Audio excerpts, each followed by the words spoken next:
喂，大家好，今日呢，我就會教大家點樣用一部電腦嚟控制一部手機啦。首先我哋喺呢度 download 撳一下，佢就會自動幫你 download 完之後呢，撳一個指示呢，佢就幫你下載㗎啦。咪跟住指示會幫你指引你點樣裝啦。裝完之後呢，你就仲未得嘅，喺部電話度裝埋佢，裝埋嗰個軟件啦，喺 Play Store 度啊。等等先啊，你呢度 search 呢個 MOBIVEN，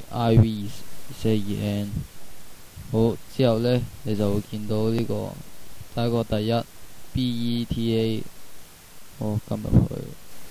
之後撳安裝啦，如果未安裝就安裝先啦，因為我要安裝到，所以冇安裝我字喺度。好啦，裝完之後就開啟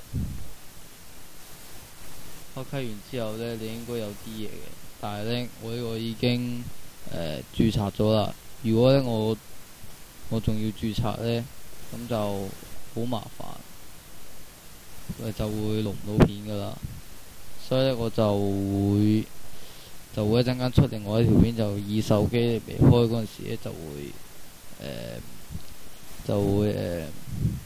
係咯，就會教大家點樣用嗰個嚟裝，希望大家明白。